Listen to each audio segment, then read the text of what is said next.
Bueno, Romina, buenos días. Romina del Pla, diputada por el PO en el Frente de Izquierda, que recientemente ha sido electa en una conferencia electoral del Partido Obrero como postulante a la fórmula presidencial para el Frente de Izquierda. Eh, ¿Cómo estás, Romina? Hola, ¿cómo están? Buen día, ¿cómo les va? Bien, bien, muy bien. Bien, un poco la idea es, vemos por todos lados, te estamos escuchando, que estás recorriendo el país, impulsando las campañas que ya se iniciaron en las distintas provincias, estuviste en Neuquén, en Chubut, estuviste en Córdoba, para que nos des un panorama de cómo viene el tema de las elecciones anticipadas en las provincias.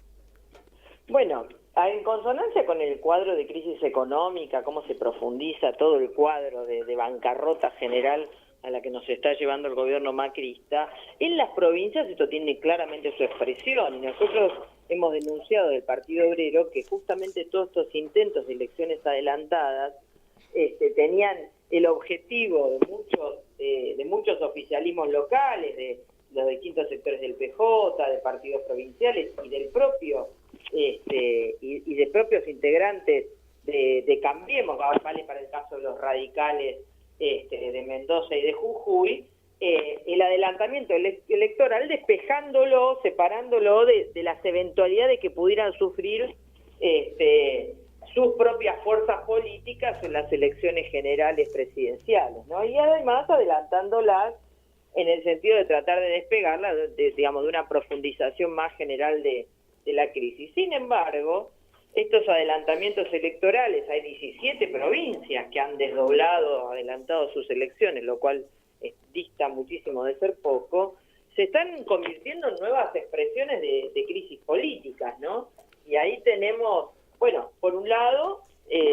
todo un cuadro de situación en la primera elección, que fue la de Neuquén, donde el candidato del MPN, si bien se impuso el candidato de las petroleras, esto tuvo impactos importantes para el oficialismo de Cambiemos y también para el PJ kirchnerismo, ¿no? Cambiemos tuvo que prácticamente liquidar, desahuciar a su propio candidato, que es el intendente de Neuquén, nada más ni nada menos, y por otro lado, el PJ kirchnerismo no logró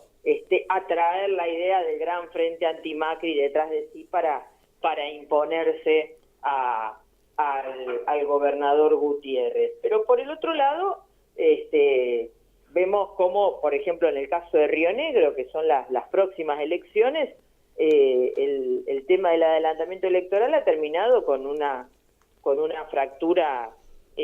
con un golpe político importante al propio gobernador Beretelnik, ¿no? Cuando finalmente la Corte le voltea la posibilidad de la reelección. Entonces,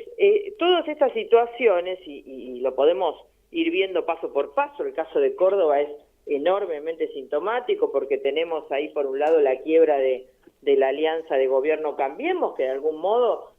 ha preanunciado este debate más general que se está desenvolviendo, ¿no? Imagínense este debate interno del radicalismo sobre si se van o no se van de Cambiemos, no deja de expresar el cuadro general de la bancarrota económica. Y esto ha tenido su anticipación en Córdoba, donde todo un sector del radicalismo ha presentado su propia lista finalmente en una ruptura con Negri y compañía. Entonces lo de Córdoba es muy interesante porque incluso aún con la quiebra de la lista de Cambiemos y la puesta en juego de la propia ciudad de Córdoba capital, porque con este Cambiemos dividido es muy probable que pierdan la ciudad, aún así esto no ha impedido que el kirchnerismo levante su lista y termine alineado detrás del ajustador Schiaretti, el más macrista de los gobernadores del PJ. Esto es realmente una expresión de cómo los realineamientos políticos, de la mano del avance de la crisis y del intento de descargarlo sobre los trabajadores, está afectando a todas las fuerzas políticas patronales, y justamente nos plantea a los trabajadores, a la juventud, a las mujeres, digamos, tener mucha claridad en qué cuadro político se están desenvolviendo todas estas maniobras de desvío de nuestra atención, ¿no? Y en ese sentido creo que es crucial que veamos la necesidad de que intervengamos fuertemente los trabajadores alrededor del Frente de Izquierda, y por eso el llamado que hacemos al Frente de Izquierda, al resto de las fuerzas que lo integran, a que en forma inmediata ya cerremos un acuerdo integral, definamos los principales ejes programáticos que vamos a desenvolver en esta campaña y salgamos con toda una campaña política nacional, que es lo que convierte y lo que ha convertido al Frente de Izquierda en los 8 años de existencia en un punto de referencia de los trabajadores, la juventud, los jubilados, las mujeres en todo el país, ¿no? Y esto creo que es absolutamente clave, porque nosotros no podemos desdoblarnos en elecciones adelantadas, sino que tenemos un planteo único de salida a la crisis. Somos la única fuerza política, el único frente que plantea la necesidad de romper con el FMI, dejar de pagar la deuda, nacionalizar la banca y el comercio exterior para terminar con la devaluación y la fuga de capitales, nacionalizar todo el sistema hidrocarburífero para ponerlo bajo control de los trabajadores y terminar con el saqueo del país. O sea, la única salida de fondo que plantea la reorganización integral del país, y frente al agotamiento del gobierno macrista, la necesidad de que deba ser sustituido por una asamblea constituyente soberana, con poder, que reorganice sobre otras bases sociales y económicas el país como medidas transitorias urgentes, solo la puede plantear el Partido Obrero y el Frente de Izquierda, y en ese punto el Frente de Izquierda tiene este enorme desafío, bueno, y así lo hemos entendido cuando en la conferencia electoral hicimos el planteo de la convocatoria a un congreso del Frente de Izquierda, que le hemos hecho a las otras fuerzas, y bueno, mi nominación para la fórmula presidencial, para el presidente vice, de acuerdo a cómo terminen de resolverse el resto de las candidaturas y de la campaña en forma integral. Bueno, esto ha tenido una dinamización en el propio Frente de Izquierda, se han ido definiendo ya algunos puntos, pero bueno, falta la definición general, y creo que este es el punto que tenemos que seguir avanzando sin demora, porque la crisis se profundiza y el Frente de Izquierda tiene que intervenir con un planteo integral de salida a la crisis, ¿no? Romina, bueno, ahora yendo un poco a tu trabajo parlamentario, vemos, por un lado, de que se presenta un nuevo proyecto por la legalización del aborto, pero por otro lado también se presenta el tema de la modificación del Código Penal, que tiene que ver específicamente, hay un punto específico sobre la penalización de las mujeres que se realicen un aborto. ¿Podrías hacer un análisis de ambas cosas? Sí, por supuesto, Ada. Mirá, por un lado lo que tenemos que tener claro es que tenemos nuevamente en el centro de la escena el tema de los derechos de las mujeres, de las niñas, de la juventud, de las personas gestantes, de las disidencias, porque hemos estado todo el verano, digamos, detrás de las noticias de las niñas obligadas a ser madres, de cómo está incisionado todo el sistema hospitalario, de salud, judicial, por los sectores clericales y oscurantistas que pisotean los derechos de las mujeres, de las niñas y de las disidencias. Hemos estado, digamos, atravesadas por el número récord de femicidios en los primeros meses del año, lo cual coloca en el centro de la escena que la lucha por los derechos de la mujer y de las disidencias, lejos de haber entrado en una remisión, tiene que estar como un tema urgente en la agenda del movimiento de lucha y de las y los trabajadores y la juventud. Esto es lo que ha expresado las enormes movilizaciones del último periodo, la del 1F, la del 19F y la del 8M. En este punto, la Campaña Nacional por el Derecho al Aborto ha elaborado un nuevo proyecto de aborto legal, seguro y gratuito, que todavía no ha sido presentado en el Congreso, pero justamente hemos estado discutiendo su presentación pronta. Probablemente sea promediando abril o a finales de abril. Y el proyecto tiene elementos interesantes, es superador de proyectos anteriores, porque todos los elementos que ha ido introduciendo son de carácter progresivo, a excepción del tema del Código Penal, que a nosotros nos parece que es un tema que no debe estar introducido en un proyecto presentado por el movimiento de lucha. Luego, sí, bueno, en una situación concreta, parlamentaria, hay que aprobar algún punto, bueno, será un compromiso al que habrá que llegar, pero nos parece que eso es un tema que no debería estar. Pero de conjunto es un proyecto que incorpora las tres patas del reclamo, coloca todo el capítulo ligado a la educación sexual laica y científica, introduce todo el problema de las asesorías, también en esta línea, las asesorías y las conserjerías para acompañar a la mujer o a la persona gestante en el periodo pre y post aborto, también en relación a la anticoncepción. Hay todo un capítulo dedicado a garantizar que se cumplan todas las normas vigentes en materia de acceso a la información y a los métodos anticonceptivos. Y bueno, y por último, justamente todo el tema ligado al derecho al aborto legal, seguro y gratuito. En ese punto creemos que es un proyecto muy importante que por supuesto vamos a acompañar, a defender, pero tiene que estar acompañado de una enorme campaña política en todo el país, porque es claro que todos los bloques políticos patronales no quieren debatir el tema del aborto, no solo el oficialismo de Cambiemos con toda la crisis que tiene, donde claramente están con compromisos enormes con las iglesias católica y evangélica, sino también lo vemos claramente en el peronismo y en el kirchnerismo, ¿no? Y todo el intento de subordinar a la estrategia electoral y a la unión de los pañuelos celestes y verdes, que fue la declaración de Cristina, pero que después lo hemos visto en todo el resto de las acciones concretas, ¿no? Cómo es lo vimos en Río Negro, donde justamente personajes como la senadora Larraburu, forma parte de este bloque político de los Soria, que se presentan como la alternativa a Bretelnik, o sea, el pisoteo completo de todos los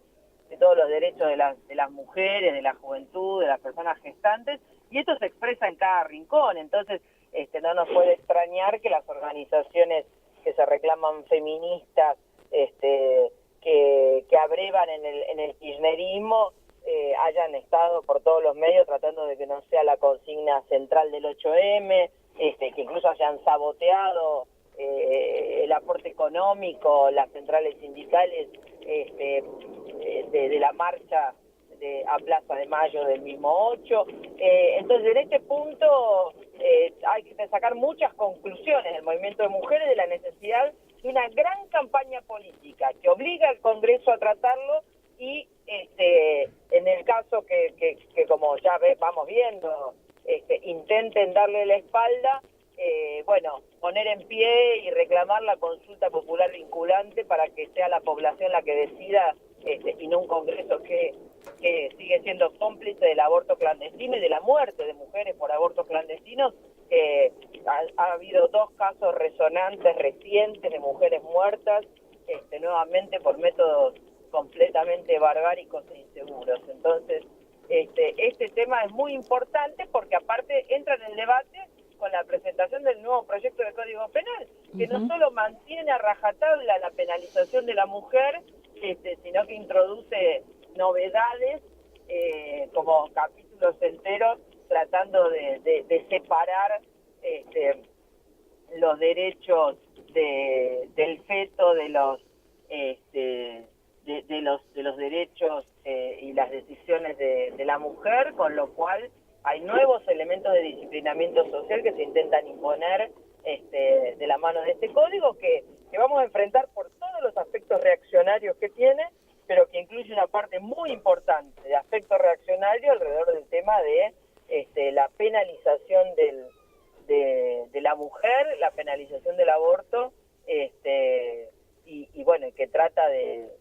de retroceder incluso en lo que hoy ya está vigente como aborto no punible, ¿no? Entonces, esto también demanda una gran campaña política de denuncia, de organización y de intervención directa de todo el movimiento de la juventud y de las mujeres y de los trabajadores,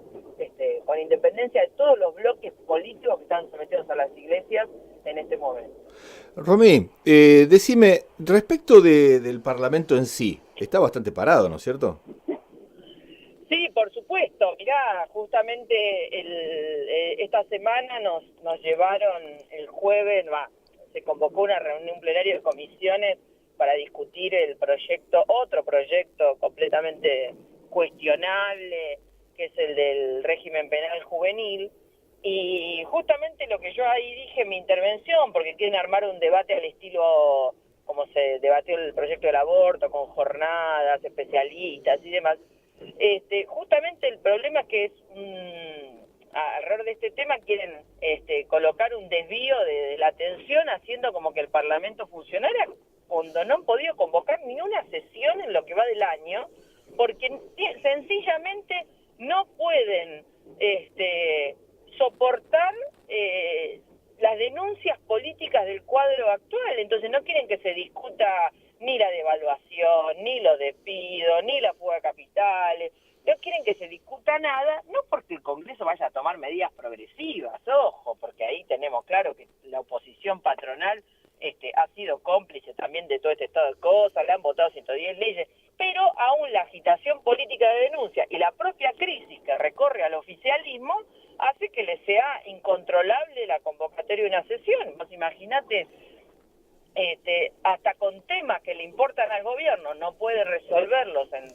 ni siquiera un dictamen como es la ley de barras. Yo no me imagino cómo convocan una sesión cuyo bloque oficialista está comandada por Negri, que está cuestionado por una parte importante del bloque oficialista que está amenazando con retirarse, como son los diputados radicales de Córdoba. Entonces, efectivamente, en el oficialismo y en la oposición también, porque también están cruzados por todas sus disputas internas entre los distintos bloques, hay, digamos, un correlato de crisis política que viene acompañando la crisis económica. Entonces, ahora, si el país se viene abajo, los diputados no lo van a salvar, digamos. No, los diputados no lo van a salvar en ningún caso, eso es clarísimo, porque, por ejemplo, todos los que están ahí de la oposición, muchos despotrican contra el FMI, pero consideran que hay que renegociar la deuda. No están dispuestos a romper con el FMI, digamos, empezando por Kicillof y todo el resto del bloque kirchnerista. Una cosa es ponerse cartelitos contra el FMI y otra cosa es estar dispuestos a una lucha a fondo contra el saqueo del país. Y eso implica dejar de pagar la deuda, desconocer la deuda usuraria, denunciar justamente cómo se le ha dado estatus legal a deuda completamente fraudulenta, como ha sido con el megacanje realizado por la Baña bajo la presidencia de Néstor Kirchner. Entonces, ir a fondo no les interesa porque tampoco quieren cuestionar, por ejemplo, el régimen de apropiación privada de las riquezas del país. Entonces, por ejemplo, frente a los despidos, nosotros planteamos la previsión de los despidos, la apertura de los libros de las empresas, para justamente denunciar que los recursos preventivos de crisis que están queriendo imponer son absolutamente truchos, y por supuesto eso no solo no lo apoya el oficialismo de Cambiemos, no lo apoya el peronismo en ninguna de sus formas, que sostienen por supuesto las ganancias empresarias y que han sido también vehículos de todos estos negociados y lo son en los gobiernos provinciales, ¿no? Entonces, claramente no hay una posibilidad de que hagan un planteo real, profundo de salida a la crisis. Y bueno, eso también lo confronta con el programa del Partido Obrero y del Frente de Izquierda, que plantea realmente una salida a la crisis en términos de los trabajadores, para que la crisis no la paguemos los trabajadores, sino que la paguen los capitalistas. Bueno, y esto cuestiona obviamente la continuidad del gobierno nacional, cuestiona si no entramos en una situación de default previo a todo el proceso, incluso electoral. Bueno, es todo lo que se está discutiendo en este momento. momento en el país donde la crisis se profundiza y corrobora todos los análisis y pronósticos que hemos hecho del Partido Obrero. Ahora, te pido un comentario muy breve sobre otro de los poderes del Estado, que ese sí está muy activo, aunque se están matando entre ellos, que es la justicia. Bueno, yo creo que es muy claro que cada vez que un sector del Poder Judicial actúa dándole curso a algún tipo de denuncia en relación a los temas corruptela, servicios de inteligencia, espionaje y demás, queda al desnudo todo un régimen de organización social. Acá vemos cómo distintos sectores de los servicios de inteligencia se acusan mutuamente, cómo todos los gobiernos han utilizado a los distintos sectores de los servicios de inteligencia como parte integral de sus gobiernos. Entonces, los carpetazos cruzados, el intento de utilizar a la justicia como elemento para resolver las presentaciones políticas, incluso las candidaturas, este método de tratar de ver si pueden meter presos más o menos a todos, los del oficialismo contra la oposición y viceversa, es un mecanismo que claramente es una expresión de que no hay justicia independiente, de que están todos sometidos a los intereses económicos y se mueven de acuerdo a cómo viene la ola de las necesidades de las grandes patronales, y ahí vemos todo un intento de salvataje en este momento de los empresarios que están metidos hasta los tuétanos, no solo en la causa de los cuadernos de la corruptela del gobierno kirchnerista, sino que están metidos también en la corruptela del gobierno macrista, y como justamente la denuncia de los D'Alessio y compañía pone de relieve que el espionaje y la corruptela están en todos los bloques políticos patronales y que incluso los utilizan como elemento de espionaje unos contra otros. Se está viviendo una gran crisis en la provincia de Buenos Aires en relación también a la situación de Vidal con el propio Macri, no solo en relación a la crisis económica de la falta de respuesta, sino también al problema del espionaje político que parece que ha sido sometida a Vidal por parte del propio Macri, ¿no? Entonces es un escándalo importante que tiene expresiones en todos los niveles. Bueno, Romina, sabemos que estás pronta a ingresar a una charla allí en Buenos Aires. Te pedimos desde Santa Cruz que nos reserves un lugar en tu agenda, que estamos esperando tu visita también. Y bueno, agradecerte esta intervención más que clara que has tenido, tocando todos los temas de actualidad a nivel nacional y sobre todo también parlamentarios. Muchas gracias por darnos este espacio y este tiempo. No, gracias a ustedes. Y bueno, por supuesto, en cuanto lo consideren, invitan y vemos cómo armamos la agenda para que también pueda visitar Santa Cruz, porque de hecho estuve en todas las provincias patagónicas en este último periodo, acompañando, bueno, ahora el próximo 7 de abril, la muy importante elección tanto de Chubut como de Río Negro, que estamos acompañando y impulsando fuertemente a los candidatos del Partido Obrero del Centro Izquierda en ambas provincias. Muchas gracias.